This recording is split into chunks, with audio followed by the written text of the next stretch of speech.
ಕೇಳ್ತಾ ಇದ್ದೀರಾ? ಇದು KL ಧ್ವನಿ 90.4 FM, ಬೆಳಗಾವಿಯ ಮೊಟ್ಟ ಮೊದಲ ಸಮುದಾಯ ಬಾನುಲಿ ಕೇಂದ್ರ.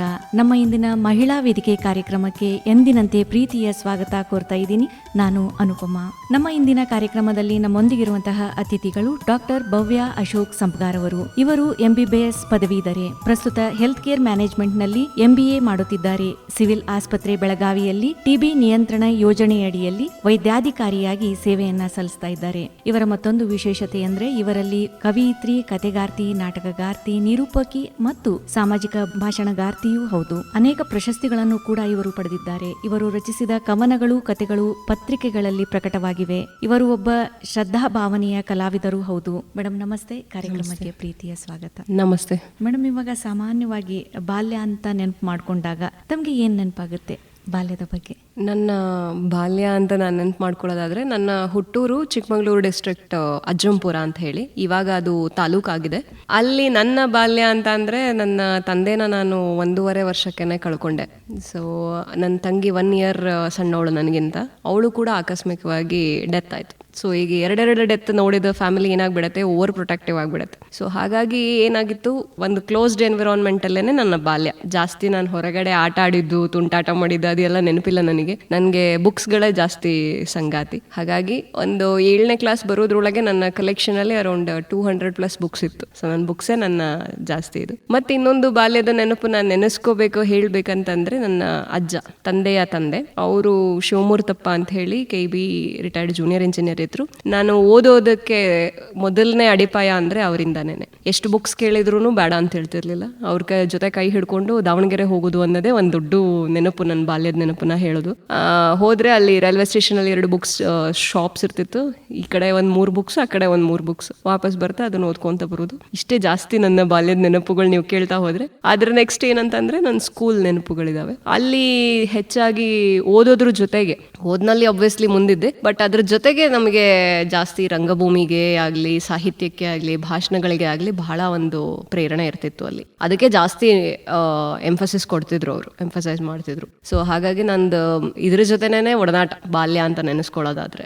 ಅದೇ ಮೇಡಮ್, ಈಗ ತಾಯಿಯ ನೆರಳಲ್ಲಿ ಒಂದು ತಂದೆಯ ಆಶೀರ್ವಾದದೊಂದಿಗೆ ಬೆಳೆದು ಬಂದಿದ್ದೀರಾ. ಆ ಒಂದು ಕಷ್ಟಗಳೇ ಇವತ್ತು ಇಷ್ಟು ಗಟ್ಟಿಯಾಗಿ ತಾವು ನಿಲ್ಲೋದಕ್ಕೆ ಕಾರಣ ಅಂತ. ಹೌದು ಹೌದು ಮೇಡಮ್, ಇನ್ನು ತಾವು ಈಗ ಸಾಮಾನ್ಯವಾಗಿ ನಮ್ಗೆ ಕೇಳ್ತಾ ಇರ್ತಾರೆ, ಚಿಕ್ಕವರಿದ್ದಾಗ ಏನಾಗ್ತೀಯಾ ಅಂತ ಕೇಳ್ತಾ ಇರ್ತಾರೆ. ಸಾಮಾನ್ಯವಾಗಿ ಪ್ರಶ್ನೆ ಇರುತ್ತೆ. ಮತ್ತೆ ಸಾಮಾನ್ಯವಾಗಿ ನಾವು ಚಿಕ್ಕವರಿದ್ದಾಗ ಆಟ ಆಡೋದು, ಒಂದು ಟೀಚರ್ ಆಟ ಆಡ್ತೀವಿ, ಇಲ್ಲ ಡಾಕ್ಟರ್ ಆಡ್ತೀವಿ. ಹಾಗಾಗಿ ತಮ್ಮ ಬಾಲ್ಯದಲ್ಲಿ ಏನಾದರೂ ಕನಸಿತ್ತಾ ಮುಂದೆ ಡಾಕ್ಟರ್ ಆಗ್ತೀನಿ ಅಂತ?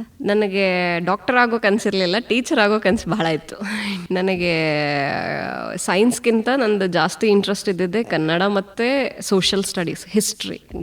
ಹಿಸ್ಟ್ರಿ ಸ್ವಲ್ಪ ನಿಮ್ಗೆ ಗೊತ್ತಿರೋ ಹಾಗೆ ಬೋರಿಂಗ್ ಸಬ್ಜೆಕ್ಟ್. ಜಾಸ್ತಿ ಹೊತ್ತು ನೀವು ಪಾಠ ಮಾಡ್ತಾ ಇದ್ರೆ ಹಿಸ್ಟ್ರಿಯಲ್ಲಿ ಮಕ್ಕಳು ಬೋರ್ ಆಗಿಬಿಡ್ತಾವೆ. ಸೊ ನನ್ನ ಇಂಟ್ರೆಸ್ಟ್ ಏನಿತ್ತು ಅಂತಂದ್ರೆ, ನಾನು ಮುಂದೆ ಒಬ್ಬ ದೊಡ್ಡ ಹಿಸ್ಟ್ರಿ ಲೆಕ್ಚರರ್, ಪ್ರೊಫೆಸರ್ ಆಗಬೇಕು, ಇಂಟ್ರೆಸ್ಟಿಂಗ್ ಆಗಿ ಪಾಠ ಮಾಡಬೇಕು ಅಂತ. ನನಗೆ ನಿದ್ದೆ ಬರ್ಸಂಗ್ ಆಗಬಾರ್ದು, ಇಂಟ್ರೆಸ್ಟಿಂಗ್ ಆಗಿ ಪಾಠ ಮಾಡ್ಬೇಕು ಅಂತಿತ್ತು. ಬಟ್ ನಿಮಗೆ ಗೊತ್ತಿರೋ ಹಾಗೆ ನಮ್ಮ ಏಜ್ನವರಲ್ಲಿ ಇಲ್ಲ ಐದರ್ ಡಾಕ್ಟರ್ ಆಗ್ಬೇಕಿಲ್ಲ ಇಂಜಿನಿಯರ್ ಆಗ್ಬೇಕು, ಅದ್ರ ಮಧ್ಯೆ ಯಾವುದು ಇಲ್ಲ ಅಲ್ಲಿ. ಸೊ ಮನೆಗಳಲ್ಲಿ ಈ ತರ ಇದ್ದೇ ಇರುತ್ತೆ. ನನ್ನ ಮನೆಯಲ್ಲೂ ಕೂಡ ಹಂಗೆ ಇತ್ತು.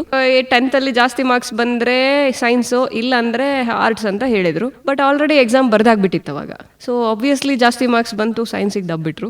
ಸೊ ಥ್ರೂ ಪ್ರೆಷರೇ ನಾನು ಮೆಡಿಕಲ್ಗೆ ಬಂದಿದ್ದು ಅಂತ ಇದ್ರಾಗಿ ಬಂದಿರಲಿಲ್ಲ. ಆದರೆ ವೈದ್ಯಕೀಯ ಕ್ಷೇತ್ರ ಅನ್ನೋದು ಒಂದು ಕ್ಷೇತ್ರ, ನೀವು ಇಂಟ್ರೆಸ್ಟ್ ಇದ್ದು ಬರ್ತಿರೋ ಇಲ್ದಲೇ ಬರ್ತಿರೋ, ಬಟ್ ಇಲ್ಲಿ ಬಂದಾದ್ಮೇಲೆ ನಿಮ್ 100% ನೀವು ಕೊಡ್ಲೇಬೇಕು. ಇವತ್ತಿಗೂ ಏನೇ ಸಣ್ಣ ಕೆಲಸ ಮಾಡಿದ್ರು ಅದರಲ್ಲಿ ಗಮನ ಇಟ್ಟು ಮಾಡಲೇಬೇಕು. ಮತ್ತು ಪೇಷಂಟಿನ ಒಂದು ವೆಲ್ನೆಸ್ಸೇ ನಮ್ಮ ತಲೆಯಲ್ಲಿ ಇರಬೇಕು. ಹಾಗಾಗಿ ಈ ಕ್ಷೇತ್ರಕ್ಕೆ ಬಂದ ಮೇಲೆ ಸೀರಿಯಸ್ನೆಸ್ ಬಂತು, ಓದಿದ್ವಿ, ಮಾಡಿದ್ವಿ. ಆ್ಯಂಡ್ ಇವತ್ತು ಏನು ಸಣ್ಣ ಪುಟ್ಟ ಕೆಲಸ ಮಾಡ್ತಿದ್ದೀವಿ ಅದರಲ್ಲೂ ಕೂಡ ಶ್ರದ್ಧೆಯಿಂದನೇ ಮಾಡ್ತಾ ಇದ್ದೀವಿ. ಅದಕ್ಕೆ ದೇವರು ಅವಕಾಶ ಕೊಟ್ಟಿದ್ದಾನೆ.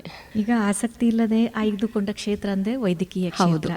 ಈಗ ವೈದ್ಯಕೀಯ ಶಿಕ್ಷಣವನ್ನ ಮುಗಿಸಿದ ಮೇಲೆ ಭವ್ಯ ಹೆಸರಿನ ಹಿಂದ್ಗಡೆ ಆ ಒಂದು ಡಾಕ್ಟರ್ ಅನ್ನುವ ಪದ ಸೇರಿದಾಗ ಆ ಒಂದು ಕ್ಷಣ ಯಾವ ರೀತಿ ಇತ್ತು? ಹೌದು, ಅದು ಎಲ್ಲರೂ ವೈದ್ಯರಾಗಕ್ಕೆ ಸಾಧ್ಯ ಇಲ್ಲ. ದೇವರ ಆಶೀರ್ವಾದ ಅದರಲ್ಲಿ ಇರುತ್ತೆ, ಮತ್ತು ಪರಿಶ್ರಮ ತುಂಬಾ ಇರುತ್ತೆ. ಸೊ ಈ ಡಾಕ್ಟರ್ ಅನ್ನೋದು ಒಂಥರ, ಅದು ಸುಮ್ಮನೆ ಹೇಳ್ಕೊಳ್ಳೋ ಅಂಥದ್ದಲ್ಲ, ಅದು ದೊಡ್ಡ ಜವಾಬ್ದಾರಿ. ಒಂದು ಸಣ್ಣ ಮಿಸ್ಟೇಕ್ ಒಂದು ಇಡೀ ಲೈಫ್ನೇ ಕಾಸ್ಟ್ ಮಾಡೋ ಅಂತ ಜಾಬ್ ಇರುತ್ತೆ ಇದು. ಹಾಗಾಗಿ ಅದ್ರ ಬಗ್ಗೆ ನನಗೆ ನಿಜವಾಗ್ಲೂ ಹೆಮ್ಮೆ ಇದೆ. ಆ್ಯಂಡ್ ದೇವರಿಗೆ ನಾನು ಯಾವಾಗಲೂ ಚಿರಋಣಿ ಆಗಿರ್ತೀನಿ. ನಾನು ಯಾವುದೇ ಕ್ಷೇತ್ರಕ್ಕೆ ಹೋದ್ರು, ಈಗ ನಾನು ಡಾಕ್ಟರ್ ಭವ್ಯ ಅಂತ ಇಂಟ್ರೊಡ್ಯೂಸ್ ಮಾಡ್ಕೊಂಡ ತಕ್ಷಣ, ಹೌದಾ ನೀವು ಡಾಕ್ಟ್ರಾ, ಅದು ರಿಯಾಕ್ಷನ್ ಬೇರೆ ಯಾವುದ್ರಲ್ಲೂ ಬರೋದಿಲ್ಲ. ಇದು ಈ ರಿಯಾಕ್ಷನ್ ಬೇರೆ ಯಾವುದ್ರಲ್ಲೂ ಬರೋದಿಲ್ಲ. ಆಗೋದಿಲ್ಲ. ಮತ್ತು ಸೇವಾ ಮನೋಭಾವ ಅಂತ ಏನಿದೆ ಅದು ವೈದ್ಯರಲ್ಲೇ ಕಾಣಕ್ ಸಾಧ್ಯ ಇದೆ. ಬೇರೆದೆಲ್ಲದ್ರಲ್ಲೂ ಸ್ವಲ್ಪ ಏನಾರೇ ಸ್ವಾರ್ಥ ನಾವು ವಿಚಾರ ಮಾಡಿದ್ರು ಕೂಡ ವೈದ್ಯರಾಗ್ಲಿ ಯೋಧರಾಗ್ಲಿ ಯಾರು ಆ ತರ ಸ್ವಾರ್ಥವಾಗಿ ಯೋಚನೆ ಮಾಡಿದ್ರೆ ನಮ್ಮ ಜಾಬ್ಗಳೇ ನಡೆಯುವುದಿಲ್ಲ. ಸೊ ಅದು ಒಂದು ನನಗೆ ಹೆಮ್ಮೆ ಇದೆ ನಾನು ಡಾಕ್ಟರ್ ಆಗಿರೋದಕ್ಕೆ. ಖಂಡಿತ ಮೇಡಮ್, ಇನ್ನು ಈಗ ತಾವು NTEP ಮೆಡಿಕಲ್ ಆಫೀಸರ್ ಆಗಿ ಒಂದು ಕ್ಷಯ ನಿಯಂತ್ರಣ ಯೋಜನೆ ಅಡಿಯಲ್ಲಿ ಕೆಲಸವನ್ನ ಮಾಡ್ತಾ ಇದ್ದೀರಾ. ಆ ಒಂದು ಕೆಲಸ ಯಾವ ರೀತಿ ಇದೆ, ಯಾವೆಲ್ಲ ಸಮಸ್ಯೆಗಳನ್ನ ತಾವು ಎದುರಿಸ್ತಾ ಇದ್ದೀರಾ? NTEP ನಿಮಗೆ ಗೊತ್ತಿರೋ ಹಾಗೆ ಮುಂಚೆ RNTCP ಅಂತ ಇತ್ತು. ಅದು ಜನವರಿ 2020 NTEP ಅಂತ ಮಾಡಿದ್ದಾರೆ. ಇದರಲ್ಲಿ ಡಿಫ್ರೆನ್ಸ್ ಏನು ಮಾಡಿದ್ರು ಅಂದರೆ ಪ್ರೈವೇಟ್ ಸೆಕ್ಟರನ್ನು ಕೂಡ ನಮ್ಮಲ್ಲಿ ಇನ್ವಾಲ್ವ್ ಮಾಡಿಕೊಂಡು ಗೌರ್ಮೆಂಟ್ ಸೆಕ್ಟರ್ ಜೊತೆ ಕೈ ಜೋಡಿಸಿ ಅವರು TB ಬರ್ಡನ್ನ ರೆಡ್ಯೂಸ್ ಮಾಡಲಿಕ್ಕೆ ಕಾರ್ಯ ಮಾಡ್ತಿದ್ದಾರೆ. ಒಂದೇನು ಪ್ರಧಾನ ಮಂತ್ರಿ ಅವರದ್ದು ಒಂದು ಯೋಜನೆ ಇತ್ತು 2025 TB ಮುಕ್ತ ಭಾರತ ಮಾಡಬೇಕು ಅನ್ನೋದು. ಆದರೆ ನಮಗೆಲ್ಲ ಗೊತ್ತಿರೋಂಗೆ ದುರಾದೃಷ್ಟವಶಾತ್ ಕೋವಿಡ್ ಬಂತು. ಸೊ ಅದರಿಂದಾಗಿ ನಮ್ದು ಸ್ವಲ್ಪ ಹಿಂದೆ ಹೋಯ್ತು. ಆದ್ರೂ ಕೂಡ ಇನ್ನೂ ಕೂಡ ನಡೀತಾ ಇದೆ. NTEP ದಲ್ಲಿ ನಿಮ್ಗೆ ಮೇಜರ್ ಏನಂತಂದ್ರೆ TB ಬರ್ಡನ್ ನಮ್ಮಲ್ಲಿ ಬಹಳ ಆಗ್ತಿದೆ ಇಂಡಿಯಾದಲ್ಲೇನೆ. ನಾವೀಗ ನಮ್ಮ ಡಿಸ್ಟ್ರಿಕ್ಟ್ ಇಂದ ಹೇಳೋದಾದ್ರೆ ನಾವೀಗ 2025 ಇಸ್ವಿಯಲ್ಲೇನೆ ಬರೀ ಬೆಳಗಾಂ ಸಿಟಿಯಲ್ಲಿ 5091 ಸಸ್ಪೆಕ್ಟೆಡ್ ಕೇಸಸ್ ನಾವು ಟೆಸ್ಟ್ ಮಾಡಿದೀವಿ. ಅದರಲ್ಲಿ 489 ಪಾಸಿಟಿವ್ ಬಂದಿದೆ. ಅದ್ರ ಜೊತೆ ನೀವು ಪ್ರೈಮರಿ ಕಾಂಟ್ಯಾಕ್ಟ್, ಸೆಕೆಂಡರಿ ಕಾಂಟ್ಯಾಕ್ಟ್ ಯೋಚನೆ ಮಾಡಿದ್ರೆ ಇನ್ನೂ ನಂಬರ್ ಬಹಳ ಮುಂದೆ ಹೋಗುತ್ತೆ. ಮತ್ತೆ ಇದು ಒಂದು ಡಿಸೀಸ್ ಅಲ್ಲಿ ಹೆಂಗಿರುತ್ತೆ ಅಂತ ಅಂದ್ರೆ ಇದು ಟ್ರೀಟಬಲ್ ಅಂತ ತಿಳ್ಕೊಂಡು ಜನ ಅದ್ರ ಬಗ್ಗೆ ಜಾಸ್ತಿ ಗಮನ ಕೊಡ್ತಿಲ್ಲ. ಆದ್ರೆ 5 ಲಕ್ಷಕ್ಕಿಂತ ಹೆಚ್ಚು ಸಾವಾಗಿದೆ ಬರೀ 2021 ಇದು ಇತ್ತೀಚೆಗೆ. ಸೊ ಹಾಗಾಗಿ ಅದು ಜನ ಸ್ವಲ್ಪ ಅವೇರ್ನೆಸ್ ಕ್ರಿಯೇಟ್ ಮಾಡ್ಕೋಬೇಕು ಆ ವಿಷಯದಲ್ಲಿ. NTEP ಮುಖಾಂತರ ನಾವು ಅದು ಟೆಸ್ಟ್ಗಳನ್ನ ಇನ್ಕ್ರೀಸ್ ಮಾಡೋದು, ಸ್ಕ್ರೀನಿಂಗ್ ಇನ್ಕ್ರೀಸ್ ಮಾಡೋದು ಎಲ್ಲ ಮಾಡ್ತಿದ್ದೀವಿ. ಕೌನ್ಸಿಲಿಂಗ್ ಕೂಡ ಮಾಡ್ತಿದ್ದೀವಿ. ಸಿವಿಲ್ ಹಾಸ್ಪಿಟಲ್ ನಿಮಗೆ ಗೊತ್ತಿದ್ದಂಗೆ ಪೇಷಂಟ್ ಇಂಟೇಕ್ ಸಿಕ್ಕಾಪಟ್ಟೆ ಇರುತ್ತೆ. ಸೊ ಅದರಲ್ಲಿ ನಮ್ಮ ಲಿಮಿಟೇಷನ್ಸ್ ಅಲ್ಲಿ ಎಷ್ಟು ಸಾಧ್ಯ ಅಷ್ಟು ನಾವು ಅವೇರ್ನೆಸ್ ಕ್ರಿಯೇಟ್ ಮಾಡ್ತಿದ್ದೀವಿ. ರೀಸೆಂಟ್ಲಿ ಇವಾಗ ಅಡಲ್ಟ್ BCG ಅಂತ ನಡೀತಾ ಇದೆ. ಅದು ಕೂಡ ಮುಂದಿನ ವಾರದಿಂದ ನಾವು ಸಿವಿಲ್ ಅಲ್ಲಿ ಸ್ಟಾರ್ಟ್ ಮಾಡ್ತಿದ್ದೀವಿ. ಬಾಕಿ ಒಂದು 13 ದೇಶಗಳು ಆಲ್ರೆಡಿ ಅಡಲ್ಟ್ BCG ಮಾಡ್ತಿದ್ದಾವೆ. ಈಗ ನಮ್ಮ ದೇಶದಲ್ಲೂ ಅದನ್ನ ಒಂದು ಟ್ರಯಲ್ ಬೇಸಿಸ್ ಮೇಲೆ ಸ್ಟಾರ್ಟ್ ಮಾಡಿದ್ದಾರೆ. ನಮ್ಮ ಡಿಸ್ಟ್ರಿಕ್ಟ್ ಬಂದು ಟೆಸ್ಟ್ ಡಿಸ್ಟ್ರಿಕ್ಟ್ ಆಗಿ ಸೆಲೆಕ್ಟ್ ಆಗಿದೆ, ಬರ್ಡನ್ ಜಾಸ್ತಿ ಇದೆ ಅನ್ನೋ ರೀಸನ್ಗೋಸ್ಕರ. ಸೊ ಹಾಗಾಗಿ ಅವೆಲ್ಲ ನಡೀತಿದೆ.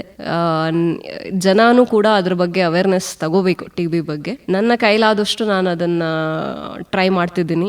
ಯಾರು ಪೇಷಂಟ್ಸ್ ಬಂದವರಿಗೆ ಅದರ ರೋಗದ ಬಗ್ಗೆ ಆಗಲಿ, ಅವರ ಕಾಂಟ್ಯಾಕ್ಟ್ಸ್ ಇಂದ ಅವ್ರ ಮಕ್ಕಳಾಗ್ಲಿ, ಹೆಂಡತಿ ಗಂಡ ಆಗ್ಲಿ, ಯಾರಾಗ್ಲಿ ಈಗ ಹತ್ರ ಕಾಂಟ್ಯಾಕ್ಟ್ ಇದೆ ಅಂತ ಅಂದ್ರೆ ಸ್ಪ್ರೆಡ್ ಆಗೋ ಚಾನ್ಸಸ್ ಜಾಸ್ತಿ. ಮತ್ತು ಒಬ್ಬ ಆಕ್ಟಿವ್ ಕೇಸ್ 10 ರಿಂದ 15 ಜನಕ್ಕೆ ಸ್ಪ್ರೆಡ್ ಮಾಡ್ತಾನೆ. ಸೊ ಅದೆಲ್ಲ ಸ್ವಲ್ಪ ಟ್ರೈ ಮಾಡ್ತಿದ್ದೀವಿ.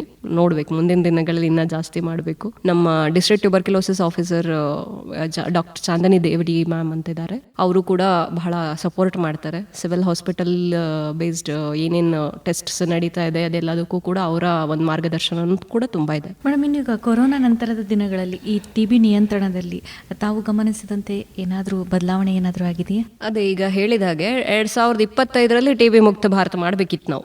ಆದರೆ ಏನಾಯ್ತು, ಲಾಕ್ಡೌನ್ ಇಂದ ಒಂದು ಟ್ರೀಟ್ಮೆಂಟ್ ರೀಚ್ ಆಗಲಿಲ್ಲ, ಟೆಸ್ಟ್ಗಳು ಕಂಪ್ಲೀಟ್ ಆಗಿ ಕಮ್ಮಿ ಆಗ್ಬಿಡ್ತು, ಮತ್ತೆ ನೋಟಿಫಿಕೇಶನ್ ಆಗಲಿಲ್ಲ, ಟೆಸ್ಟ್ ಆಗಿದ್ದು ಕೂಡ ನೋಟಿಫೈ ಮಾಡೋಕ್ಕಾಗಲಿಲ್ಲ. ಎಷ್ಟೊಂದು ಡೆತ್ಸೇ ಆಗೋಯ್ತು. ನೀವೇ ನೋಡಿದಂಗೆ ತುಂಬ ಡೆತ್ಸ್ ಆಯ್ತು. And TB with active case of TB with covid ಬದುಕುಳ್ದವರೇ ಇಲ್ಲ ಯಾರು, ಆ ಥರ ಆಗೋಯ್ತು.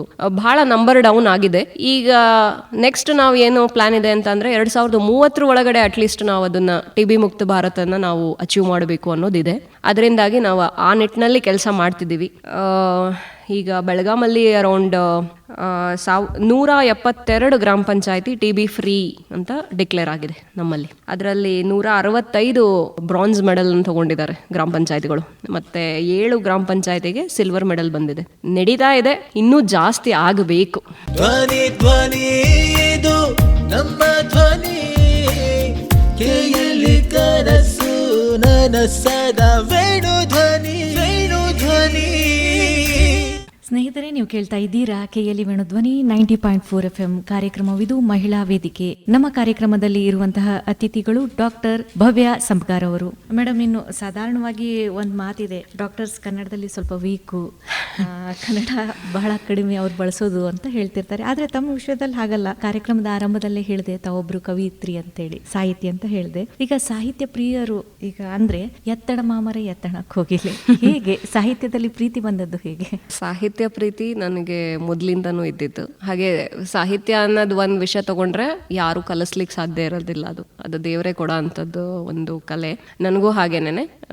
ಮತ್ತು ನಾ ಕ್ರೆಡಿಟ್ ಏನಾದ್ರು ಕೊಡಬೇಕಂದ್ರೆ ನಮ್ಮ ತಾತನವ್ರಿಗೆ ಕೊಡಬೇಕು ಫಸ್ಟ್ ಕ್ರೆಡಿಟ್. ಸೆಕೆಂಡ್ ಕ್ರೆಡಿಟ್ ನನ್ನ ಗಂಡಂಗೆ. ಯಾಕಂದರೆ ನನ್ನ ಯಜಮಾನರು ಡಾಕ್ಟರ್ ಅಶೋಕ್ ಸಂಪಗಾರ್ ಅಂತ ವೇಣುಗ್ರಾಮ್ ಹಾಸ್ಪಿಟಲಲ್ಲಿ ಕನ್ಸಲ್ಟೆಂಟ್ ಆರ್ಥೋಪೆಡಿಷಿಯನ್ ಇದ್ದಾರೆ. ಸೊ ಅವರು ಅದನ್ನು ಗುರುತಿಸಿದ್ರು. ಅವರಿಗೋಸ್ಕರ ಏನೋ ಒಂದು ಪೊಯಮ್ ಬರೆದಿದ್ದೆ.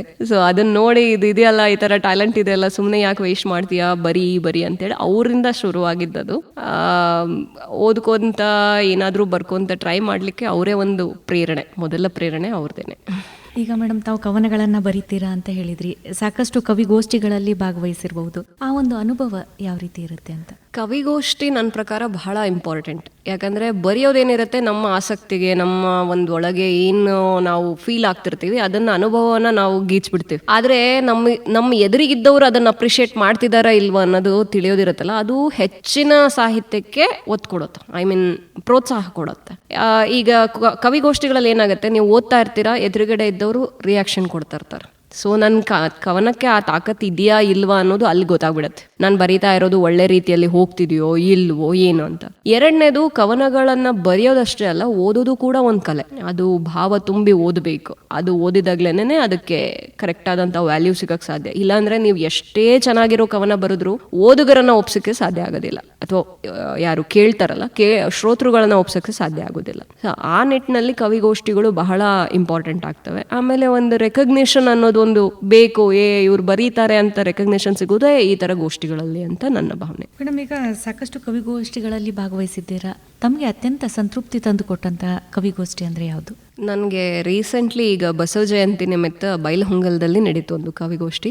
ಅಲ್ಲಿ ನನಗೆ ಬಹಳ ಇಷ್ಟ ಆಯಿತು. ಯಾಕೆ ಅಂದರೆ ಯಾವುದೇ ಕವಿಗೋಷ್ಠಿಯಲ್ಲಿ 30ಕ್ಕಿಂತ ಹೆಚ್ಚಿಗೆ ಕವಿಗಳೇ ಇದ್ದಾರೆ. ಬೆಳಗಾಮಲ್ಲಂತೂ ತುಂಬ ಜನ ಕವಿಗಳಿದ್ದಾರೆ. ಅಲ್ಲಿಗೆ 60ಕ್ಕಿಂತ ಹೆಚ್ಚಿತ್ತು ಸಂಖ್ಯೆ ಕವಿಗಳದು. ನಂದು ಆಲ್ಮೋಸ್ಟ್ ಮಿಡಲಲ್ಲಿತ್ತು, ಒಂದು 35-40ನೇ ನಂಬರಲ್ಲಿ ಇದ್ದೆ ನಾನು. ಅಷ್ಟು ಕೇಳೋದ್ರೊಳಗೆ ಜನ, ನಿಮಗೆ ಗೊತ್ತಲ್ಲ, ಆಸಕ್ತಿ ಸ್ವಲ್ಪ ಹೋಗಿತ್ತು. ಎಲ್ಲ ಅವರವರೇ ಮಾತಾಡ್ತಿದ್ರು, ತುಂಬಾನೇ ಇದಾಗಿತ್ತು.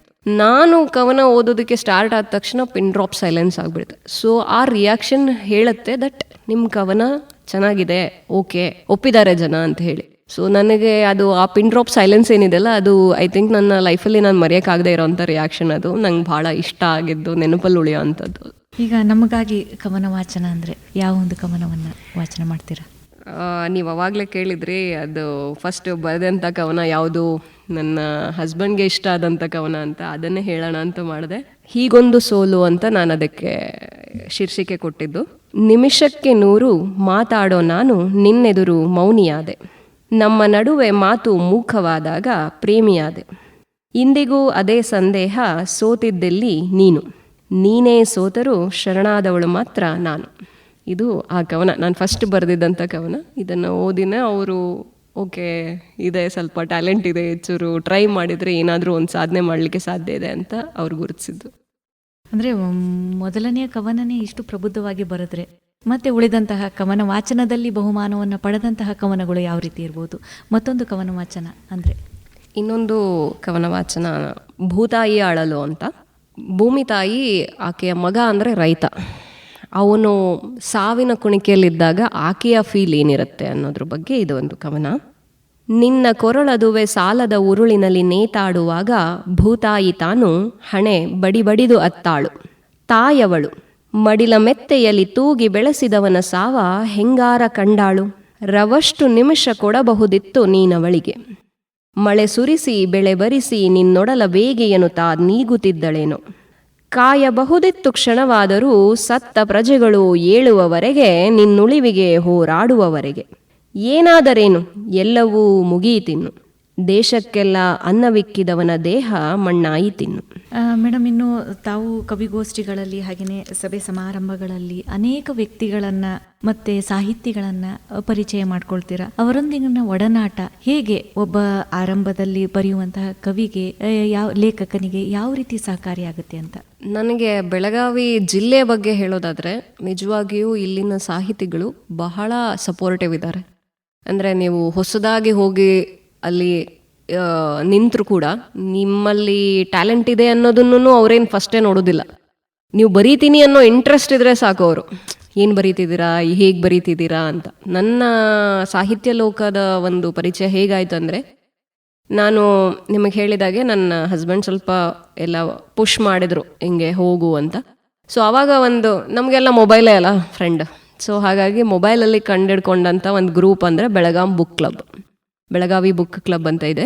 ಅಲ್ಲಿ ನಾನು ಹೋದೆ. ಅವರ ಒಂದು ಪ್ರೋಗ್ರಾಮ್ ಇತ್ತು, ಶ್ರೀಮಾನ್ ನದೀಮ್ ಸನದಿ ಅವ್ರದ್ದು ಕಾವ್ಯ ಸಂಕಲನದ ಬಿಡುಗಡೆ ಇತ್ತು.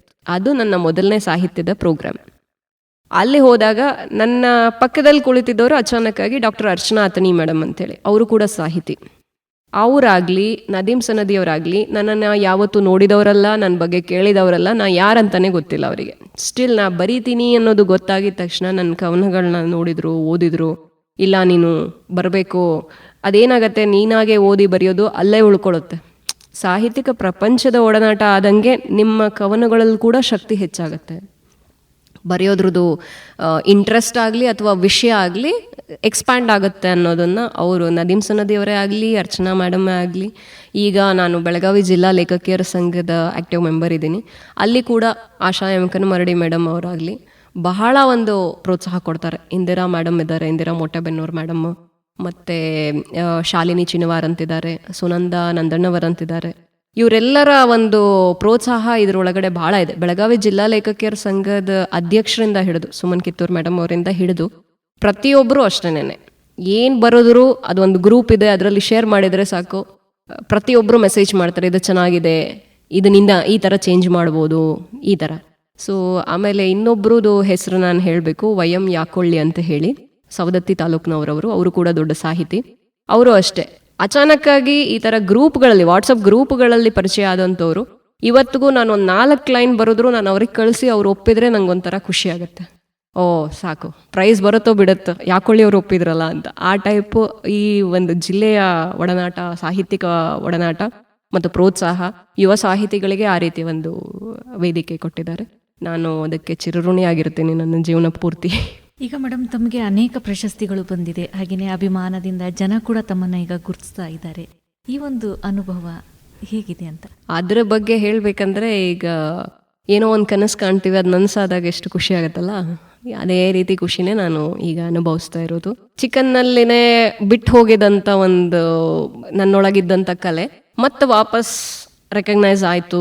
ಅದಕ್ಕೆ ಕಾರಣನೂ ಮತ್ತು ನನ್ನ ಅಜ್ಜಂಪುರಾನೇ ಆಗಿರಬಹುದು, ಹುಟ್ಟೂರೇ ಆಗಿರ್ಬೋದು. ಅಲ್ಲಿ ನಾನು ಪಡ್ಕೊಂಡಂಥ ಒಂದು ಪ್ರಶಸ್ತಿಯಿಂದನೇ ನನ್ನ ಗಂಡ ಅದನ್ನು ಗುರುತಿಸಿ ಅಲ್ಲಿಂದ ಮುಂದೆ ನಾವು ಬೆಳಗಾವಿಯಲ್ಲಿ ಏನೋ ಸಾಧನೆ ಮಾಡಬೇಕು ಅಂತ ಅಂದ್ಕೊಂಡಿರ್ಬೋದು. ಆದರೆ ಕರ್ಮಭೂಮಿ ಯಾವಾಗಲೂ ಬೆಳಗಾವಿನೇ, ರೆಕಗ್ನೇಷನ್ ಕೊಟ್ಟಿದ್ದು ಬೆಳಗಾವಿನೇ. ಹಾಗಾಗಿ ಒಂಥರ ಆ ಖುಷಿ, ಅದು ನಾನು ವರ್ಡ್ಸಲ್ಲಿ ಹೇಳಲಿಕ್ಕೆ ಸಾಧ್ಯ ಇಲ್ಲ. ಒಂದು ವೇದಿಕೆ ಮೇಲೆ ನಿಂತು ಈಗ ಏನಾದರೂ ಮಾತಾಡ್ತಾ ಇದ್ರು ನನಗದು ಎಲ್ಲೋ ಇದ್ದೀನಿ, ಯಾವುದೋ ಕನಸಿನ ಲೋಕದಲ್ಲಿ ಇದ್ದೀನಿ ಅನ್ನೋ ಥರನೇ ಫೀಲ್ ಆಗ್ತಾ ಇರುತ್ತೆ. ಇವತ್ತಿನವರೆಗೂ ಏನೇನು ಕಾರ್ಯಕ್ರಮಗಳು ಅಟೆಂಡ್ ಮಾಡಿದ್ದೀನಿ ಎಲ್ಲ ಕಡೆ ಒಳ್ಳೆ ರೆಸ್ಪಾನ್ಸೇ ಇದೆ, ನನಗೆ ಖುಷಿ ಇದೆ. ಈಗ ಮತ್ತೊಂದು ಕವನ ವಾಚನ ನಮಗೆ ಅಂದರೆ ಯಾವ ಒಂದು ಕವನ ವಾಚನವನ್ನು ಮಾಡ್ತೀರಾ? ಇದೊಂದು ಕಥನ ಕವನ, ಅಂದರೆ ಈಗ ಕಥೆಯನ್ನು ಕವನ ರೂಪದಲ್ಲಿ ಬರೆಯೋವಂಥದ್ದು. ಇದಕ್ಕೆ ಒಂದು ನಿಯಮ ಇತ್ತು, 15 ಸಾಲುಗಳಲ್ಲಿ ಕವನ ಮುಗಿಬೇಕು ಅಂತ. ರಾಜ್ಯ ಮಟ್ಟದ ಒಂದು ಕಥನ ಕವನ ಸ್ಪರ್ಧೆಯನ್ನು ಉತ್ತರ ಕನ್ನಡ ಜಿಲ್ಲೆಯವರು, ಕರುನಾಡ ಹಣತೆ ಬಳಗ ಅಂತ ಇದೆ ಅದು, ಅವರು ಸ್ಟೇಟ್ ಲೆವೆಲ್ ಕಾಂಪಿಟೇಷನ್ ಒಂದನ್ನು ಇಟ್ಟಿದ್ರು. ಅದರಲ್ಲಿ ನನಗೆ 2ನೇ ಪ್ರಶಸ್ತಿ ಕೊಟ್ಟಂತಹ ಕವನ ಇದು. ಇದರ ಶೀರ್ಷಿಕೆ ಮುತ್ತಿನ ಹಾರದ ಬಲಿ ಅಂತ. ಸೂತನ ಮಗನೆಂಬ ಪಟ್ಟ ಕಟ್ಟಿಕೊಂಡ ಕುರುವಂಶದ ಹಿರಿಕುಮಾರ ತನ್ನವರ ಸೇರಬೇಕಿದ್ದವ ವಿರೋಧಿ ಬಣಕ್ಕೆ ನೆಚ್ಚಿನವನಾದ. ಸುಯೋಧನ ಮತ್ತವನ ಸಲಗೆ ಕಂಡವರು ಕರುವಿದರು, ತಮಗಿಲ್ಲದ ರಾಜ ಮರ್ಯಾದೆ ಬಯಸಿ ಬಳಲಿದರು. ಅಗೋ ದರ್ಬಾರಿಗಷ್ಟೇ ಅಲ್ಲ, ರಾಧೇಯನು ಅಂತಃಪುರದೊಳಗೂ ಆಮಂತ್ರಿತ, ರಾಣಿ ಭಾನುಮತಿಯ ಪಗಡೆಯಾಟದ ಸ್ನೇಹಿತ. ಇದ್ಯಾವ ರೀತಿ ನೀತಿ, ಕುಲವಧುವಿಗಿಲ್ಲವೇ ಕಳಂಕದ ಭೀತಿ, ವೀರ ಧೀರ ಸುಂದರ ಸುಕುಮಾರನ ಸಂಗ ಸರಿಯೇ, ಸ್ನೇಹಕ್ಕಿಲ್ಲವೇ ಇತಮಿತಿ. ಹೀಗೊಂದು ದಿನ ಅರಮನೆಯ ಕೋಣೆಯದು ಪಗಡೆಯಾಟದ ಅಂಗಳವಾಯಿತು. ಅಂಗರಾಜನೊಂದಿಗಿನ ರೋಚಕ ಪಂದ್ಯದಲ್ಲಿ ಭಾನುಮತಿತ ಸೋಲುವಂತಾಯಿತು. ಆಟದಲ್ಲಿ ಮುಳುಗಿದ್ದ ಕರ್ಣನ ಕೈಯಲ್ಲಿ ಕಳಿಂಗ ಕುವರಿಯ ಮುತ್ತಿನ ಹಾರವದು ಚೂರಾಯಿತು. ಬಾಗಿಲ ಬಳಿ ಬಂದ ನಿಂತ ಕೌರವನ ಕಂಡವರ ಎದೆ ಝಲ್ಲೆಂತು. ಅನುಮಾನದ ನಿರೀಕ್ಷೆಯಲ್ಲಿದ್ದವರಿಗೆ ಬೆರಗಾಗುವಂತೆ ಸುಯೋಧನ ಕೇಳಿದ, ಮುತ್ತುಗಳ ಹೆಕ್ಕಿ ನಾನೇ ಪೋಣಿಸಲೇ? ಅವನಾಡಿದ ಮಾತು ಕರ್ಣನೆದೆ ಕರಗಿಸಿತು, ಸ್ನೇಹವದು ಎಲ್ಲಕ್ಕೂ ಮಿಗಿಲಾಯಿತು. ಆ ನಂಬಿಕೆಯ ಬದಲಾಗಿ ಧರ್ಮ ಯುದ್ಧದಲ್ಲಿ ತನ್ನ ತಾನೇ ಬಲಿ ನೀಡುವಂತಾಯ್ತು. ಅಂದರೆ ಸ್ನೇಹದ ಬಗ್ಗೆ ಅತ್ಯಂತ ಅರ್ಥಪೂರ್ಣವಾಗಿ ಬರೆದಿದ್ದೀರಾ. ಸ್ನೇಹ ಜೊತೆಗೆ ಆ ಸ್ನೇಹದಿಂದ ಕರ್ಣನಿಗಾದಂತಹ ಏನು ನೆಕ್ಸ್ಟ್ ಏನಿದೆ, ಒಳ್ಳೆಯದಕ್ಕಾಗಲಿ ಕೆಟ್ಟದಕ್ಕಾಗಲಿ ಅವನು ಸ್ನೇಹಿತನ ಪರವಾಗಿ ನಿಂತ. ಧರ್ಮ ಯುದ್ಧದಲ್ಲಿ ತನ್ನ ತಾನೇ ಬಲಿ ಕೊಟ್ಟ. ಅವನಿಗೆ ಆಪ್ಷನ್ ಇತ್ತು ಅವನು ರಾಜನಾಗೋ ಅಂಥದ್ದು, ಆದರೆ ಸ್ನೇಹಕ್ಕೆ ಒತ್ತು ಕೊಟ್ಟು ಅವನು ಬಲಿಯಾದ ಅಂತ ಈ ಕವನದ ಆಶಯ. ಮೇಡಮ್, ಇನ್ನು ಲೇಖನಗಳನ್ನು ಕೂಡ ತಾವು ಬರೀತೀರಾ. ಯಾವ ರೀತಿ ಲೇಖನಗಳನ್ನು ಬರೀತೀರಾ? ನಾನು ಈಗ ಸದ್ಯಕ್ಕೆ ಎಲ್ಲ ಮೆಡಿಕಲ್ ರಿಲೇಟೆಡ್ನೇ ಬರೆದಿದ್ದೀನಿ, ಆರ್ಥೋಪೆಡಿಕ್ಸ್ ರಿಲೇಟೆಡ್ ಲೇಖನಗಳನ್ನ ಬರೆದಿದ್ದೀನಿ. ಮತ್ತು ಇನ್ನೊಂದು ಬಸವಾದಿ ಶರಣರ ಬಗ್ಗೆ ಲೇಖನಗಳನ್ನ ಬರೆದಿದ್ದೀನಿ. ಅದು ಎಲ್ಲದೂ ಕೂಡ ನ್ಯೂಸ್ ಪೇಪರ್ಸಲ್ಲಿ ಪಬ್ಲಿಷ್ ಆಗಿದೆ. ಮತ್ತು ರೀಸೆಂಟ್ಲಿ ನಾವು ವಿಶ್ವ ಪುಸ್ತಕ ದಿನವನ್ನು ಕೂಡ ಆಚರಿಸಿದ್ವಿ. ಯಾಕಾಗಿ ಪುಸ್ತಕಗಳನ್ನ ಓದಬೇಕು ಅನ್ನೋದ್ರ ಬಗ್ಗೆನೂ ಕೂಡ ಒಂದು ಲೇಖನ ಬರೆದಿದ್ದೆ. ಎಲ್ಲವೂ ಕೂಡ ರೆಕಗ್ನೈಸ್ ಆಗ್ತಿದೆ ಮತ್ತು ಯಾರೂ ಕೂಡ ಅದನ್ನು ಪಬ್ಲಿಷ್ ಯಾಕೆ ಮಾಡಬೇಕು ಅನ್ನೋ ಟೈಪ್ ಇಲ್ಲ, ಕಳಿಸಿದ ತಕ್ಷಣವೇ ಅಪ್ರೂವ್ ಆಗ್ತಾ ಇದೆ. ಸೊ ಹಾಗಾಗಿ ನಡೀತಾ ಇದೆ. ಮೇಡಮ್, ಈಗ ಓದು ಅನ್ನುವಂಥದ್ದು ಒಬ್ಬ ಲೇಖಕನಿಗೆ, ಯುವ ಬರಹಗಾರನಿಗೆ ಎಷ್ಟು ಮುಖ್ಯವಾಗುತ್ತೆ ಅಂತ? ನಿಜವಾಗ್ಲೂ ಬಹಳ ಇಂಪಾರ್ಟೆಂಟ್. ಸುಮ್ಮನೆ ಓದೋರಿಗೆ ಹಲವಾರು ರೀಸನ್ ಇರ್ಬೋದು. ಲೇಖಕರಿಗೆ ಯಾಕೆ ಇಂಪಾರ್ಟೆಂಟ್ ಅಂತಂದರೆ, ನಿಮಗೆ ವಿಷಯಗಳು ಗೊತ್ತಾಗೋದೇ ನೀವು ಒಂದು ಪುಸ್ತಕನ ಓದ್ತಾ ಇದ್ದಂಗೆ. ಒಂದು ಪುಸ್ತಕನ ಓದಿದ ತಕ್ಷಣ, ಈಗ ಒಬ್ಬ ನಟನೆ ಮಾಡ್ತಾ ಇರಬೇಕಾದ್ರೆ ಅವನ ನಟನೆ ನೋಡಿ ನಾವು ಏನು ಮಿಮಿಕ್ರಿ ಟೈಪ್ ಮಾಡ್ಬೋದೇನೋ, ಆದರೆ ಸಾಹಿತ್ಯ ಹಾಗಲ್ಲ. ನೀವೇನೋ ಒಂದು ರೀತಿ ಓದ್ತೀರಿ, ಅದು ನಿಮ್ಮ ತಲೆಯಲ್ಲಿ ಬೇರೆ ರೀತಿನೇ ಕನ್ವರ್ಟ್ ಆಗಿ ಇನ್ನೊಂದೇನೋ ವಿಷಯದ ಬಗ್ಗೆ ನಿಮ್ಮ ಲೇಖನಿ ಮೂಡುತ್ತೆ. ಓದ್ತಾ ಹೋದಂಗೂ ಪದಗಳು ಗೊತ್ತಾಗ್ತವೆ, ಹೊಸ ಹೊಸ ಪದಗಳನ್ನ ನೀವು ನೋಡ್ಬೋದು. ಮತ್ತು ನಾಲೆಡ್ಜ್ ಅನ್ನೋದು ಬೇಕು. ಸುಮ್ಮನೆ ಬರೀತಾ ಕುತ್ಕೊಳಕ್ಕೆ ಬರೋದಿಲ್ಲ. ಈಗ ನಾನು ಏನೋ ಬರೀತೀನಿ ಅಂತಂದರೆ ಸುಮ್ಮನೆ ಏನೋ ಬರೋದು ನಿಮ್ಮನ್ನು ಓದ್ಸೋಕ್ಕೆ ಸಾಧ್ಯ ಇಲ್ಲ. ಅದರಲ್ಲಿ ವಿಷಯ ಇದ್ರೇ ನೀವು ಓದೋಕ್ಕೆ ಇಂಟ್ರೆಸ್ಟ್ ತೋರಿಸೋದು. ಅದು ಕೂಡ ಅದು ಬುಕ್ಸ್ಗಳನ್ನ ಹೆಚ್ಚಿಗೆ ಓದಿದ್ರಿಂದನೇ ಬರೋವಂಥದ್ದು. ಮತ್ತು ನೀವು ಭಾವನೆಗಳನ್ನು ಒಂದು ಲಿಮಿಟೇಷನ್ಸಲ್ಲೇ ಇಟ್ಕೊಳಕ್ಕಾಗೋದಿಲ್ಲ, ವಿಸ್ತಾರ ಆಗಬೇಕಲ್ಲ. ಈಗ ಒಬ್ಬ ಲೇಖಕನಾದವನು ಒಂದು ವಿಷಯನ ಒಂದೇ ರೀತಿಯಲ್ಲಿ ನೋಡಬಾರ್ದು. ಹಲವಾರು ದೃಷ್ಟಿಕೋನಗಳಲ್ಲಿ ಒಂದು ವಿಷಯ ಅಡಗಿರುತ್ತೆ. ಕೆಟ್ಟದಾಗಿರಲಿ ಒಳ್ಳೇದಾಗಿರಲಿ ಎಲ್ಲರ ದೃಷ್ಟಿಕೋನದಲ್ಲೂ ನೋಡಬೇಕು. ಆ ಥರ ಎಕ್ಸ್ಪ್ಯಾಂಡ್ ಯಾವಾಗ ಆಗುತ್ತೆ ಅಂದರೆ, ನೀವು ಬುಕ್ಸ್ ಓದ್ತಾ ಓದ್ತಾ ಓದ್ತಾ ಇದು ಹೀಗೂ ಇರ್ಬೋದಲ್ಲ, ಹಿಸ್ಟ್ರಿ ಹೀಗೂ ಇರ್ಬೋದಲ್ಲ, ಹಿಸ್ಟ್ರಿ ಈ ಥರನೂ ಇರ್ಬೋದಲ್ಲ, ಅವರ ದೃಷ್ಟಿಕೋನನೇ ಬೇರೆ ಇದೆ, ನನ್ನ ದೃಷ್ಟಿಕೋನ, ಈ ಥರದ್ದೊಂದು ವಿಮರ್ಶೆಗಳು ಶುರುವಾಗುತ್ತೆ. ಆ ವಿಮರ್ಶೆಗಳಿಂದ ಉತ್ತಮವಾದ ಲೇಖನಗಳು ಬರುತ್ತೆ ಅಂತ ನನ್ನ ಅಭಿಪ್ರಾಯ. ಮೇಡಮ್, ಈಗ ಓದುಗರು ತಮ್ಮ ಬರವಣಿಗೆಯನ್ನು ಮೆಚ್ಚಿ ಹೊಗಳಿದಾಗ ಈಗ ತಮ್ಮ ಲೇಖನದಲ್ಲಿ ಏನಾದರೂ ಬದಲಾವಣೆ ಏನಾದರೂ ಆಗಿದೆಯಾ? ನಿಜವಾಗ್ಲೂ ಆಗಿದೆ. ಮೊದಲಿಗೆ ಬರ್ತಿದ್ದ ಕವನಗಳು ಡೈರೆಕ್ಟ್ ಇರ್ತಿತ್ತು. ಅಂದರೆ ಈಗೇನೋ ಹೇಳಬೇಕು ವಿಷಯ ಅಂತಂದ್ರೆ ಹಾಗೆ ಹೇಳೋ ಅಂಥದ್ದು ಬರ್ತಿತ್ತು. ಈಗೇನಾಗಿದೆ, ಆಮೇಲೆ ಇನ್ನೊಂದೇನೋ ನನ್ನ ಗಂಡನಿಗೆ ಓದಿ ಹೇಳ್ತಿದ್ದೆ ಅಷ್ಟೇ. ಫಸ್ಟ್ ಬರೆದಿದ್ದನ್ನೆಲ್ಲ, ಅವ್ರಿಗೇನು ಸಾಹಿತ್ಯದ ಇಂಟ್ರೆಸ್ಟ್ ಇಲ್ಲ, ಅವರಿಗೆ ಆರ್ಥೋಪೆಡಿಕ್ಸೇ ಇಂಟ್ರೆಸ್ಟು. ಆದರೆ ನನ್ನ ಒಂದು ಇದಕ್ಕಾಗಿ ಸಂಸಾರ ನಡಿಬೇಕಲ್ಲ, ಹಾಗಾಗಿ ಕೇಳ್ತಿದ್ರು. ಕೇಳಿ ಈಗ ಬಯಾಸ್ಡೇ ಇರ್ತಾರೆ, ಚೆನ್ನಾಗಿದೆ. ಈಗೇನಾಗ್ತಿದೆ, ಸಾಹಿತಿಗಳಿಗೆ ತೋರಿಸ್ತಾ ಇದ್ದೀನಿ ಅದನ್ನು. ಆಲ್ರೆಡಿ ಎಸ್ಟಾಬ್ಲಿಷ್ಡ್ ಸಾಹಿತಿಗಳು ಅವರು ಓದಿ, ಈಗ ಯಾಕೊಳ್ಳಿ ಅವರಾಗಿರಲಿ, ನದೀಮ್ ಅವರಾಗಿರಲಿ, ಯಾರೇ ಆಗಲಿ, ಅವರು ಓದಿ ಅವರು ಇನ್ಪುಟ್ಸ್ ಕೊಡುವಾಗ ಅದು ಬೇರೆ ಥರನೇ ಇರುತ್ತೆ. ಒಂದು ಪದಾನೂ ಕೂಡ ಚೇಂಜ್ ಮಾಡ್ತಾರವ್ರು. ಇದನ್ನು ಕಂಟಿನ್ಯೂಸ್ ಯಾಕೆ ಮಾಡಿದ್ಯಾ, ಇದನ್ನು ಈ ಥರ ಚೇಂಜ್ ಮಾಡ್ಬೋದಲ್ವಾ ಅಂತ ಅವ್ರು ಹೇಳಿದ ಚೇಂಜಸ್ನ ಹಾಕಿ ಕವನಗಳನ್ನ ಬರೆಯುವಾಗ ಬೇರೆ ಥರನೇ ಫೀಲ್ ಕೊಡುತ್ತದು. ಸೊ ಹೀಗಾಗಿ ಅವರು ಓದೋದ್ರದ್ದು ನನಗೆ ಭಾಳ ಬೆನಿಫಿಟ್ ಆಗಿದೆ. ಮೊದಲು ಬರೀತಿದ್ದು ಡೈರೆಕ್ಟ್ಲಿ ಇರ್ತಿತ್ತು, ಈಗ ಒಂದು ಸ್ವಲ್ಪ ಅದನ್ನು ಏನಂತ ಹೇಳ್ಬೋದು, ಓದುಗರಿಗೆ ಇಷ್ಟ ಆಗೋ ಹಾಗೆ, ಹಿತವಾಗೋ ಹಾಗೆ ಮಾಡ್ತಾ ಇದ್ದೀನಿ ಅಂತ. ಎಸ್ ಮೇಡಮ್, ಇನ್ನು ತಮಗೆ ರಂಗಭೂಮಿಯಲ್ಲೂ ಕೂಡ ವಿಶೇಷ ಆಸಕ್ತಿ ಇದೆ. ಹೌದು, ಅದ್ರ ಬಗ್ಗೆ ಮಾತಾಡೋದು. ರಂಗಭೂಮಿ ನನ್ನ ಭಾಳ ದೊಡ್ಡ ಕನಸು. ನಾನು ಮಾಡಬೇಕು ಪಾತ್ರಗಳನ್ನ ಅಂತ ಬಹಳ ಇತ್ತು. ಚಿಕ್ಕಂದಿನಲ್ಲಿ ಆ ನಾಟಕೋತ್ಸವ ಏನು ಹೇಳಿದೆ, ಶಿವರಾತ್ರಿ ನಾಟಕೋತ್ಸವ ಅಂತ ಅಜ್ಜಂಪುರದಲ್ಲಿ 10 ದಿನಗಳ ಕಾಲ ನಡೆಯುತ್ತೆ. ಅಲ್ಲಿ ರಾಜ್ಯಾದ್ಯಂತ ಎಷ್ಟು ಟ್ರೂಪ್ಸ್ ಇದೆ, ನೀನಾಸಮಿಂದ ಹಿಡಿದು ಎಲ್ಲ ಬಂದು ಅಲ್ಲಿ ಪರ್ಫಾರ್ಮ್ ಮಾಡ್ತಾರೆ. ಅದರಲ್ಲಿ ಅಜ್ಜಂಪುರದ್ದು ಒಂದು ನಾಟಕ ಬಳಗ ಇರ್ತಿತ್ತು, ಅದು ನಮ್ಮದು. ಅದರಲ್ಲಿ ನಾವು ಕೂಡ ಪ್ರತಿ ವರ್ಷವೂ ನಾಟಕಗಳನ್ನ ಕೊಡ್ತಿದ್ವಿ. ಮತ್ತು ಸ್ಕೂಲ್ ಲೆವೆಲಲ್ಲೂ ನಾಟಕಗಳು ಇರ್ತಿತ್ತು.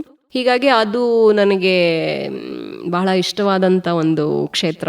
ಈಗ ಸದ್ಯಕ್ಕೆ ಯಾವುದೇ ರೀತಿ ರಂಗಭೂಮಿಯಾಗಿ ಸಿಕ್ಕಿಲ್ಲ, ಆದರೆ ನಾನು ನಾಟಕಗಳನ್ನ ಬರೀಲಿಕ್ಕೆ ಶುರು ಮಾಡಿದೆ. ಒಂದು ಅರಿವಿನ ಅಪಶ್ರುತಿ ಅಂತ ಒಂದು ನಾಟಕ ಬರೆದಿದ್ದೀನಿ, ಇನ್ನೊಂದು ಸಂಸಾರದ ಸರಿಗಮ ಅಂತ ಒಂದು ನಾಟಕ ಬರೆದಿದ್ದೀನಿ. ಪಬ್ಲಿಷ್ ಆಗಬೇಕಿದೆ, ಇನ್ನು ರೆಡಿ ಇದ್ದಾವೆ ಕಾಪೀಸ್ ಅಷ್ಟೇ. ಇನ್ನು ಮೇಡಮ್, ತಾವು ಮಹಿಳೆಯರ ಕೈಯಿಂದ ನಡೆಯುವಂಥ ಅಪರಾಧಗಳ ಕುರಿತು ಒಂದು ಕ್ರೈಮ್ ಕಥಾ ಸಂಕಲನ ಕೂಡ ನಿಮ್ಮಿಂದ ಬರ್ತಾ ಇದೆ. ಆ ಒಂದು ಯೋಚನೆ ಹೇಗೆ ಬಂತು ಅಂತ? ಅದು ಹೇಗೆ ಅಂತಂದರೆ, ಈಗ ಹೆಣ್ಣು ಅಂತ ಅಂದರೆ ಒಂದು ಐಡಿಯಾ ಇದೆ, ಅವಳು ಆದರ್ಶಪ್ರಾಯವಾಗಿರಬೇಕು, ಒಳ್ಳೇದಾಗೇ ಇರಬೇಕು, ಅವಳು ತಾಯಿಯಾಗೇ ನೋಡಬೇಕು, ಹೀಗೆಲ್ಲ ಇದೆ. ಯಾಕೆ ವಿಮೆನ್ ಬ್ರೈನಲ್ಲಿ ಏನು ಕ್ರೈಮ್ ರಿಲೇಟೆಡ್ ಏನು ಯೋಚನೆ ಮಾಡಬಾರ್ದಾ ಅಂತ ಒಂದು ಕ್ರೇಜಿ ಐಡಿಯಾ ಅದಷ್ಟೇ. ಆಮೇಲೆ ಈಗ ಫೆಮಿನಿಸ್ಟ್ ಅಂದ ತಕ್ಷಣ ಬರೀ ಫಿಮೇಲ್ಸ್ದೇ ನಡೆಯಬೇಕಂತೇನಿಲ್ಲ, ಅದು ಒಳ್ಳೇದಾಗೇ ತೋರಿಸ್ಬೇಕಂತೇನಿಲ್ಲ, ಕೆಟ್ಟದಾಗೂ ಇರಬಹುದು. ಎಲ್ಲರದು ಮನುಷ್ಯನ ಮೆದುಳು ಹೆಂಗೆ ಬೇಕಾದರೂ ವರ್ಕ್ ಆಗ, ಗಂಡು ಹೆಣ್ಣು ಆ ಥರ ಏನಿಲ್ಲ ಅದು. ಹಾಗಾಗಿ ಆ ಥರ ಒಂದು ಜಾನರಲ್ಲಿ ಕೊಡೋಣ ಅಂತ ಇತ್ತು. 6 ಕತೆಗಳು ರೆಡಿ ಇದೆ, ಇನ್ನೊಂದು 4 ಕತೆಗಳು ಸೇರಿಸ್ಬೇಕಂತ ವಿಚಾರ ನಡೀತಾ ಇದೆ. ಇನ್ನು ಮೇಡಮ್, ಈಗ ಮಹಿಳೆ ಯಾವುದೇ ಒಂದು ಕ್ಷೇತ್ರದಲ್ಲಿ ಸಾಧನೆ ಮಾಡ್ತೀನಿ ಅಂದರೆ ಅವಳಿಗೆ ಕುಟುಂಬದವರ ಸಹಕಾರ ಬಹಳಷ್ಟು ಮುಖ್ಯವಾಗುತ್ತೆ. ತಮಗೆ ಹೇಗೆ ಕುಟುಂಬದವರ ಸಹಕಾರ ಯಾವ ರೀತಿ ಇದೆ? ನಾನು ಪದೇ ಪದೇ ಹೇಳಿಬಿಟ್ಟೆ ಆಲ್ರೆಡಿ. ನನ್ನ ಗಂಡನ ಹೆಸರು ಡಾಕ್ಟರ್ ಅಶೋಕ್ ಸಂಪಗಾರ್. ಬಹಳ ಒಳ್ಳೆಯ ಪತಿ. ನನಗೆ ತುಂಬಾ ಸಪೋರ್ಟ್ ಅವ್ರ ಕಡೆಯಿಂದನೇ ಬರೋದು. ಆ್ಯಂಡ್ ಎಷ್ಟೇ ಸಲ ಬೇಜಾರಾದರೂ ಮತ್ತೆ ವಾಪಸ್ ಉತ್ಸಾಹ ತುಂಬ ಅಂತ ವ್ಯಕ್ತಿ ಅವರು. ಎರಡನೇದಾಗಿ ನನ್ನ ತಾಯಿ ನನ್ನ ಜೊತೆ ಇದ್ದಾರೆ. ಅವರು ಅಷ್ಟೇ, ಜಯಪದ್ಮ ಅಂತ ಹೇಳಿ. ಅವರು ಕೂಡ ನನ್ನ ಮಗಳು 1.5 ವರ್ಷ ಈಗ.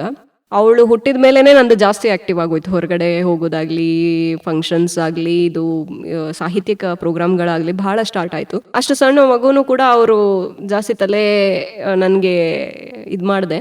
ತುಂಬ ನೀಟಾಗಿ ಮ್ಯಾನೇಜ್ ಮಾಡ್ತಾ ಇದ್ದಾರೆ. ಅವ್ರು ಇರೋದ್ರಿಂದನೇ ಅರ್ಧ ನಾನು ಹೊರಗಡೆ ಬರಲಿಕ್ಕೆ ಸಾಧ್ಯ ಆಗಿರೋದು. ಎಲ್ಲಾದರೂ ನಾನು ಮಗು ನಂದು ಏನಾದರೂ ಪ್ರಾಬ್ಲಮ್ ಆಗಿತ್ತಂತ ಅಂದಿದ್ರೆ ನಾನು ಹೊರಗೆ ಬರೋಕ್ಕೆ ಸಾಧ್ಯ ಇರಲಿಲ್ಲ. ನನ್ನ ಕನಸುಗಳನ್ನ ನಾನು ಹುಡುಕಕ್ಕೆ ಆಗ್ತಿರ್ಲಿಲ್ಲ. ಅದಕ್ಕೆ ನನ್ನ ಅಡ್ವೈಸ್ ಏನಂತಂದರೆ, ಸ್ವಲ್ಪ ಆದಷ್ಟು ಮಟ್ಟಿಗೆ ಈಗ ನಿಮ್ಮ ಅತ್ತೆ ಇರ್ತಾರೆ, ಇಲ್ಲ ಅಮ್ಮ ಇರ್ತಾರೆ, ಯಾರಿಗಾರು ಒಬ್ಬರಿಗೆ ಅದನ್ನು ಕಂಪ್ಲೀಟ್ ಕೊಡಬೇಕು, ನಂಬಬೇಕು, ಟ್ರಸ್ಟ್ ಬೇಕು. ಫ್ಯಾಮಿಲಿ ದೊಡ್ಡದಿದ್ದಷ್ಟು ಬಹಳ ಒಳ್ಳೇದು. ಆ ಥರ ನೋಡಿಕೊಂಡ್ರೆ ನಮ್ಮ ಅತ್ತೆ ಮಾವ ಕೂಡ ನನಗೆ ಬಹಳ ಸಪೋರ್ಟ್ ಮಾಡ್ತಾರೆ. ನಂದು ದೊಡ್ಡ ಫ್ಯಾಮಿಲಿ ಗಂಡನ ಕಡೆ. ಸೊ ಹಾಗಾಗಿ ಎಲ್ಲರದ್ದು ಸಪೋರ್ಟ್ ಇರೋದ್ರಿಂದನೇ ಇದೆಲ್ಲ ಸಾಧ್ಯ ಆಗ್ತಿದೆ ಅಂತ ನನ್ನ ಭಾವನೆ. ಮೇಡಮ್, ಈಗ ವೈದ್ಯಕೀಯ ವೃತ್ತಿಯ ಜೊತೆಗೆ ಸಾಹಿತ್ಯದ ಪ್ರೀತಿ, ಅದರ ಜೊತೆಗೆ ಕುಟುಂಬ, ಎಲ್ಲವನ್ನ ಹೇಗೆ ನಿಭಾಯಿಸ್ತಾರೆ? ಈಗ ಆಲ್ರೆಡಿ ಹೇಳಿದ್ರಿ ತಾವು ಕುಟುಂಬದವರ ಸಹಕಾರ ಇದೆ ಅಂತ. ತಾವು ಯಾವ ರೀತಿ ಮ್ಯಾನೇಜ್ ಮಾಡ್ತೀರಾ ಅಂತ? ಅಂದರೆ ನನ್ನ ಪ್ರಕಾರ ಏನು ಅನಿಸುತ್ತೆ, ನಿಮಗೆ ಏನಾದರೂ ಒಂದು ಸೆಳೆತ ಇರುತ್ತಲ್ಲ, ಇಂಟ್ರೆಸ್ಟ್ ಇರುತ್ತಲ್ಲ, ಅದು ನೀವು ಪೂರೈಸ್ಕೋಬೇಕಂತಂದರೆ ನೀವು ಬೇರೆ ಯಾವ ಲಿಮಿಟೇಷನ್ನು ನೋಡೋದಿಲ್ಲ. ಹೇಗಾದರೂ ಮಾಡಿ ನೀವು ಮುನ್ನುಗ್ಗೇ ಹೋಗ್ತೀರ. ಆಮೇಲೆ ಇನ್ನೊಂದು, ವಿಮೆನ್ ಅದರಲ್ಲಿ ಬಹಳ ಜಾಸ್ತಿ ಕೇಪಬಲ್ ಇರ್ತಾರೆ. ಮೆನ್ಗಿಂತ ಹೆಂಗಸರಿಗೆ ಅದನ್ನು ಮಲ್ಟಿ ಟಾಸ್ಕಿಂಗ್ ಅಂತ ಏನಿರುತ್ತೆ, ಅದು ಹೆಂಗಸರಿಗೆ ಭಾಳ ಚೆನ್ನಾಗಿ ಬರುತ್ತೆ. ಸೊ ನನ್ನ ವಿಷಯದಲ್ಲೂ ಹಾಗೇನೆ. ನನ್ನ ಕೆಲಸದಕ್ಕೆ ನಾನು ಎಷ್ಟು ಪ್ರಾಮುಖ್ಯತೆ ಕೊಡ್ತಿದ್ದೀನೋ, ಅಲ್ಲಿ ಕೆಲಸದಲ್ಲಿ ಇದ್ದಾಗಲೂ ಏನಾದರೂ ಫ್ರೀ ಟೈಮ್ ಸಿಕ್ಕಿದ ತಕ್ಷಣ ಮೊಬೈಲ್ನಲ್ಲೇ ಬರಿತಾ ಇರ್ತೀನಿ. ನನ್ನ ತಲೆಯಲ್ಲಿ ಏನು ಬರುತ್ತೆ ವಿಷಯಗಳು ಅಲ್ಲೇ ಗೀಚ್ತಾ ಇರ್ತೀನಿ. ಸೊ ಆಮೇಲೆ ಹೋಗಿ ಅದನ್ನ ಮನೇಲಿ ಟೈಮ್ ಇದ್ದಾಗ ಅದನ್ನು ಕರೆಕ್ಟ್ ಮಾಡ್ಕೋತಿರ್ತೀನಿ. ಈ ಥರ. ಎರಡನೇದು ಕುಟುಂಬ ಅಂತ ಬಂದಾಗ ನನ್ನ ತಾಯಿಯವರಿಗೆ ನಾನು ಕಂಪ್ಲೀಟ್ ಇದನ್ನು ಕೊಡ್ತೀನಿ, ಕ್ರೆಡಿಟ್ಸ್ ಕೊಡ್ತೀನಿ. ಯಾಕಂದರೆ ಅವ್ರು ಇರೋದ್ರಿಂದನೇ ಎಲ್ಲದೂ ನಡೀತಾ ಇದೆ ಸರಾಗವಾಗಿ. ಅದು ನನ್ನ ತಾಯಿಯವ್ರಿಗೆ ಕ್ರೆಡಿಟ್ ಕೊಟ್ರು. ಮತ್ತು ತಾಯಿ ಈಗ ಮಗು ಅಂತ ಬಂದಾಗ ತಾಯಿಯನ್ನು ಬೇಡುತ್ತೆ. ಯಾರು ಎಷ್ಟೇ ನೋಡಿದ್ರು ಮತ್ತು ಈಗೇನು ತಾಯಿ ಬೇಕು. ಬಟ್ ಅದರಲ್ಲೂ ನನ್ನ ಮಗಳು ಕೂಡ ಭಾಳ ಕೋಆಪ್ರೇಟಿವ್ ಕಿಡ್. ಹಾಗಾಗಿ ಅಷ್ಟೇನು ಪ್ರಾಬ್ಲಮ್ ಆಗ್ತಿಲ್ಲ.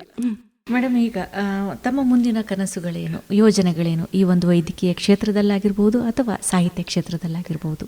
ಒಂದು, ನಂದು MBA health care management course ಇವಾಗ 2nd ಸೆಮೆಸ್ಟರ್ಲಿದ್ದೀನಿ ನಾನು.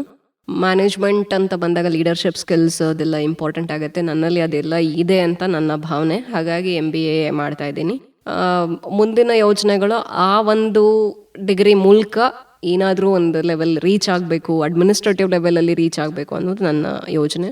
ಸಾಹಿತ್ಯ ಅಂತ ಬಂದಾಗ ನನಗೆ ನೀವೇ ಹೇಳಿದ್ರಿ, ಕಥಾ ಸಂಕಲನ ಒಂದು ಬರುವುದಿದೆ, ನಾಟಕ ಬರೋದಿದೆ ಒಂದು, ಮತ್ತು ಕವನ ಸಂಕಲನ ಕೂಡ ಒಂದು ರೆಡಿ ಇದೆ. ಪಬ್ಲಿಷ್ ಮಾಡೋದು ಅಷ್ಟೇ ಬ್ಯಾಲೆನ್ಸ್ ಇದೆ. ಸಾಹಿತ್ಯ ನನ್ನ ಪ್ರಕಾರ ನನ್ನ ಆತ್ಮತೃಪ್ತಿಗೆ ಬರೀತಾ ಇರೋದ್ರಿಂದ ಕಂಟಿನ್ಯೂ ಹಾಗೆ ನಡೆದಿರುತ್ತೆ. ಇನ್ನು ನಡೆಯುತ್ತೆ ಬಿಡತ್ತೆ ಒಂದು ಮೈಲಿಗಲ್ಲುಗಳನ್ನ ಹಾಕೊಂಡಿಲ್ಲ ನಾನು. ಕಂಟಿನ್ಯೂ ನಾನು ಇರೋ ತನಕನೂ ಸಾಹಿತ್ಯವನ್ನು ಇಡಬೇಕು ಜೀವನದಲ್ಲಿ ಅಂತ ಅಂದ್ಕೊಂಡಿದ್ದೀನಿ. ಖಂಡಿತ ಮೇಡಮ್, ಸಾಕಷ್ಟು ತಮ್ಮ ಅನುಭವಗಳನ್ನು ಹಾಗೂ ತಾವು ನಡೆದು ಬಂದ ಸಾಧನೆಯ ಹಾದಿಯನ್ನು ನಮ್ಮೊಂದಿಗೆ ಹಂಚಿಕೊಂಡ್ರಿ. ನಮ್ಮ ಒಂದು ಕೇಳಿ ವೇಣುಧ್ವನಿಗೆ ಬಂದಂತಹ ತಮ್ಮ ಅನುಭವ ಯಾವ ರೀತಿ ಇದೆ? ಕೇಳಿ ವೇಣುಧ್ವನಿ ನಾನು ಯಾವಾಗಲೂ ಕೇಳೋ ಅಂಥ ರೇಡಿಯೋ ಸ್ಟೇಷನ್. ಈಗ TV9 ಅದು ಇದು ಎಲ್ಲ ಇದ್ದಾಗೂ ಒಂದು ಕಾಮ್ ಎನ್ವಿರಾನ್ಮೆಂಟ್ ಬೇಕಿದ್ದಾಗ ನಾವು ಒಂದು ಚಾನಲ್ಗೆ ಶಿಫ್ಟ್ ಆಗ್ತೀವಿ. ಅದೇ ರೀತಿ ಕೇಳಿ ವೇಣುಧ್ವನಿ ಕೂಡ ತುಂಬ ಹಳೆಯ ಹಾಡುಗಳನ್ನು ಹಾಕಿ ಆ ಮೂಲಕ ಅದೇನು ಡೈಲಿ ರುಟೀನ್ ಲೈಫಲ್ಲಿ ಏನಾರೇ ಟೆನ್ಷನ್ಸ್ ಇರಲಿ, ವೇಣುಧ್ವನಿ ಹಾಕಿದ ತಕ್ಷಣ ಒಂದು ಯಾವುದಾದ್ರೂ ಒಂದು ಮರಾಠಿದಾಗಿರಲಿ, ಕನ್ನಡದಾಗಿರಲಿ, ಯಾವುದೇ ಆಗಿರಲಿ ಒಂದು ಸುಮಧುರವಾದ ಮೆಲೋಡಿಯಸ್ ಗೀತೆ ಹಾಡ್ತಾ ಇರುತ್ತೆ. ಅದು ಆಮೇಲೆ ಇವನ್ ಅವರು ಆಂಕರ್ಸ್ ಕೂಡ ಈಗ ನೀವಾಗ್ಲಿ ಎಲ್ಲರೂ ಕೂಡ ಇಲ್ಲ ಮರಾಠಿಯಲ್ಲಿ ಮಾಡಿದ್ರೆ ಪಕ್ಕಾ ಕರೆಕ್ಟ್ ಮರಾಠಿಯಲ್ಲಿ ನಡೀತಿರುತ್ತೆ, ಇಲ್ಲ ಕರೆಕ್ಟ್ ಕನ್ನಡದಲ್ಲಿ ನಡೀತಾ ಇರುತ್ತೆ. ಅದು ನಮಗೆ ಬಹಳ ಇಷ್ಟ ಆಗಂತದ್ದು. ಲ್ಯಾಂಗ್ವೇಜ್ ಹಾಳು ಮಾಡೋದಿಲ್ಲ ಯಾರು, ಅದೊಂದು ಬಹಳ ಖುಷಿ ಕೊಡೋ ಅಂಥದ್ದು. ಮತ್ತೆ ಬಹಳ ವ್ಯಾಲ್ಯೂ ಇರೋಂಥ ಪ್ರೋಗ್ರಾಮ್ಸ್ ಬರುವಂತ ರೇಡಿಯೋ ಸ್ಟೇಷನ್ ನನ್ನ ಪ್ರಕಾರ. ಸುಮ್ಮನೆ ಅಂತ ಅಲ್ಲ ಹೇಳ್ತಿಲ್ಲ, ಇರೋದು ಫ್ಯಾಕ್ಟ್ ಅದೇನೇನೆ. ಸೊ ಹಾಗಾಗಿ ನನಗೆ ಇಷ್ಟವಾದಂಥ ರೇಡಿಯೋ ಸ್ಟೇಷನ್. ಮೇಡಮ್, ತಾವು ನಮ್ಮ ಕೇಳಿ ಧ್ವನಿಯ ಮೇಲೆ ಇಟ್ಟಿರುವಂತಹ ಒಂದು ಅಭಿಮಾನಕ್ಕೆ ಕೃತಜ್ಞತೆಗಳು. ಮೇಡಮ್, ಈಗ ವೈದ್ಯೋ ನಾರಾಯಣ ಹರಿ, ವೈದ್ಯರನ್ನು ದೇವರು ಅಂತ ಕೂಡ ಕರೆಯಲಾಗುತ್ತೆ ಅಂತ ಶ್ರೇಷ್ಠವಾದ ವೃತ್ತಿಯನ್ನ ತಮ್ಮದಾಗಿಸಿಕೊಂಡಿದ್ದೀರಾ. ಜೊತೆಗೆ ಸಾಹಿತ್ಯ ಸರಸ್ವತಿಯ ಸೇವೆಯನ್ನ ಕೂಡ ಮಾಡ್ತಾ ಬರ್ತಾ ಇದ್ದೀರಾ. ತಮ್ಮ ಎಲ್ಲ ಯೋಜನೆಗಳಿಗೆ ಶುಭವಾಗ್ಲಿ ಅನ್ನೋದು ನಮ್ಮ ಕೇಳಿ ಧ್ವನಿಯ ಹಾರೈಕೆ. Thank you. ಧನ್ಯವಾದಗಳು madam. Thank you so much. ಸ್ನೇಹಿತರೆ, ಇದಾಗಿತ್ತು ನಮ್ಮ ಇಂದಿನ ಮಹಿಳಾ ವೇದಿಕೆ ಕಾರ್ಯಕ್ರಮದಲ್ಲಿ ನಮ್ಮೊಂದಿಗಿದ್ದಂತಹ ಅತಿಥಿಗಳು ಡಾಕ್ಟರ್ ಭವ್ಯ ಸಂಸ್ಕಾರ ಅವರು. ಮತ್ತೊಬ್ಬ ಅತಿಥಿಯೊಂದಿಗೆ ಮತ್ತೆ ಭೇಟಿ. ಹೀಗೆ ಕೇಳ್ತಾ ಇರಿ ಪ್ರೀತಿಯಿಂದ. ಇದು KLE ಧ್ವನಿ 90.4 FM. ನಮಸ್ಕಾರ.